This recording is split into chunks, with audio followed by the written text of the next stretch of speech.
Hey, Magic and Rob, pace was so important to you last year and led the league for most of the year. You know that LeBron can run as much as he wants to, but has been typically in the middle of the pack because he's so good in the half court. How do you see that squaring it? How much do you want LeBron to run? How much does he want to? How do you think that all fits together? Well, I don't think we're just talking about one guy because we don't want his usage to be high, like he has to just have it all the time. You know, we're going to run. Whoever gets it, we're gone. We're gone. We're not looking for one player. I mean, Rondo can run the break. Lonzo can run the break. Lance can take it. I mean, B.I. can take it. I mean, Michael can take it, and we've seen that in the scrimmages as well. I mean, so we got a number of ball handlers. That's how we built this team, and so we just won't rely just on LeBron, you know, making all the shots for people in terms of creating the shots for people or himself. We want him also to play off of it, and but that's on Luke. I'm not here to tell you how the offense is going to go because that's not my job, and that's not Rob's job. Luke will handle that situation, and he's already been thinking about ways to utilize not just LeBron but everybody. So, but let him explain that. And so we're just here. We just put the team together. We had so many meetings during the season, and then. And I told you this, and I wasn't lying. I think our wives were happy once free agency got here because we were on the phone so much during the playoffs, before the game, halftime, and after the game. My wife was saying, "Will you let him go to sleep?" But we built this team based on what we saw in the playoffs, and it was very important that we watched every series and saw the way that the game is going today, and. You know, we both was just – the good thing about Rob and I, we're always thinking the same thing. We're always, what do you think? And then he'll say, blah, blah, blah. I was thinking the same thing. And it's really good that we're in sync with one another.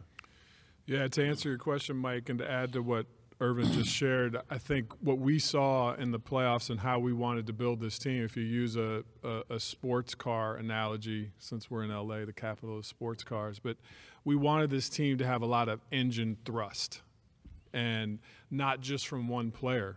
And I think, as he just pointed out, you can go down our list. We have playmakers and guys that can get it and not just come at you, but come at you with force. Yeah. And it, you know, it's LeBron, it's Rondo, it's Zoe, it's Brandon Ingram, like Michael Beasley, Kyle Kuzma, Josh Hart. Any of these guys that get it, if they're coming at you, you got decisions you got to make. And so that was one of the components and one of the things we had to focus on is not – pace is an overused word. I think every, you know, team in the league is saying we want to play with pace. We wanted to have thrust with our pace, like strength. Now that LeBron has been in the building and you've gotten to spend probably a good amount of time getting to know him, is there something you've learned about him that maybe you wouldn't have expected to know? No, it's just beautiful to watch him play. It's just fun how he rallies everybody.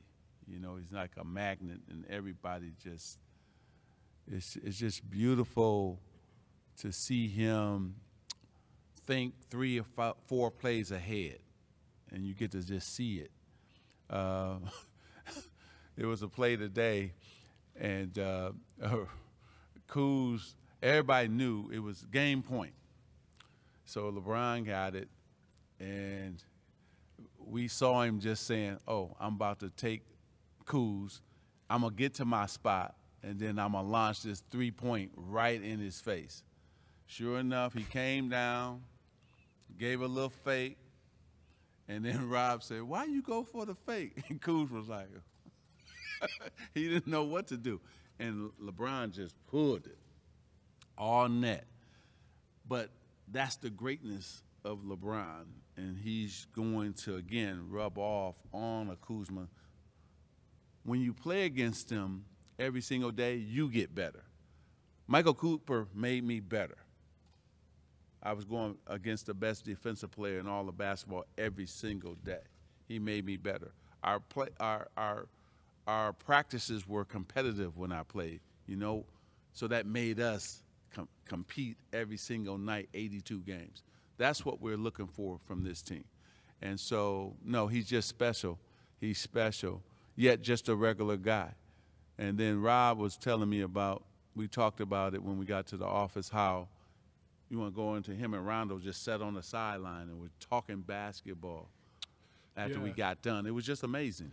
Ashley, I think the biggest thing for me is to see the reverence he has for the game. I think I had mentioned earlier, he had his first time in the building, and it was just something. It's like a moment you'll never forget, where he comes in early, 6:30, and he was actually waiting for some of the coaches and different things to arrive, and I could just see he sat in a folding chair underneath all the banners in this unbelievable facility, and who knows exactly what was going on in his head, but you have to think he was reflecting on the history of the Lakers and the great players and the championships and the respect he had for all of the numbers that are retired on the wall, and just thinking now it's his turn to etch his name in this storybook franchise. So just the reverence for the game, it's unbelievable. Mm-hmm. And then the little moments where, again, like today, they were just scrimmaging and Rondo was talking to a player and he sat down, and then LeBron was like, well, what? And he sat down, and they started having this basketball conversation that was like, two brilliant people just talking about things that common people wouldn't even understand. And those moments, I think, when you realize what a savant he is of basketball, that you just appreciate who he is. Mm-hmm. Magic, Rob, you've deferred a couple times to Luke. You mentioned Luke a couple times here of how he's going to utilize these players, and you've also preached some patience early on because there's a lot of new pieces. A lot of people are wondering how Luke is going to make this all work. I was wondering, what have you seen from Luke this summer, and what do you guys expect of Luke? I mean, this is his third season as head coach. What do you expect to see from him this season? Well, I think that, we're excited for Luke and his coaching staff. I think that Luke has been working very hard to figure out how to utilize all the pieces. And, again, Luke's a winner. He's been a winner as a player. He was a winner up at Golden State, and he'll be a winner here too. And so I think it's, people think that it's a problem when you have a lot of talent. No, we want a lot of talent, and I think a coach wants a lot of talent. And so he'll know how to put them in a winning position. And I think that we're just excited to get it started. So Rob's really been talking to Luke a lot, so I let him really go into it. Yeah, we were up in the office going over some training camp stuff the other day, and a lot of people have said, hey, this is one of the deepest rosters in the NBA. It's just and that is an extreme strength to us. I think if you look at the road to winning a championship, there's obviously a dominant team that's been in the finals the last 4 years and won 3. And you have no shot at beating them unless you're deep, and you can just keep coming at them in waves. And so that's an extreme strength for us. And I think Luke is perfectly positioned because he understands the modern player. He's young. He's played at a high level, won championships, has a great way of communicating with people with just a genuine air, and keeping guys engaged. So we think that our roster and its strengths actually lines up perfectly with our coach and his strength.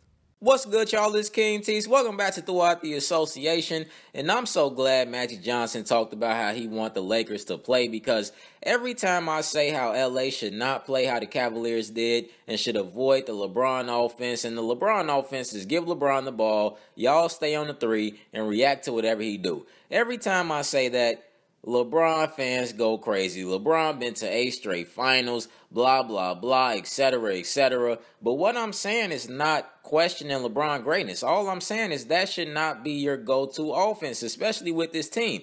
That offense, it works at times, and for LeBron, it's worked a lot in his career, but it's also been the reason his team may seem trash or they lose. The reason I say once the playoffs start, I believe LA is the second best team in the West. It's not just because they got LeBron. It's because they got Rondo, Lonzo, Brandon Ingram, Kyle Kuzma, Lance Stevenson, Michael Beasley, Kentavious Caldwell-Pope. These are multiple guys that can defend but can also create a shot for themselves or for someone else. And they can also grab a rebound and start the fast break. This was not the case with the Cavaliers. Outside of Kyrie Irving, if LeBron did not have the ball, they didn't know what to do, including the coach. That's not how LA should look. That's not how LA built. And if y'all been listening to LeBron the last year or so, especially in the finals, he basically been saying that that's not how he want to play. So if LA looked just like how the Cavaliers did, I'm not blaming the coach. I'm not blaming the team. I got to blame LeBron. LeBron should not have the ball every single play. He should not be creating every single play. His usage rate should go down, his minutes should go down, and his percentages should go up. He should get some of the easiest shots he's ever got consistently with this team, similar to Miami. This Lakers team is way too versatile and talented to be standing around watching LeBron, waiting for him to pass them the ball. If that's what they do next year, then I know that's just how LeBron want to play, because that's not what's going to be Golden State. And that's not what's best for the Lakers roster. What you guys think about this? And definitely subscribe.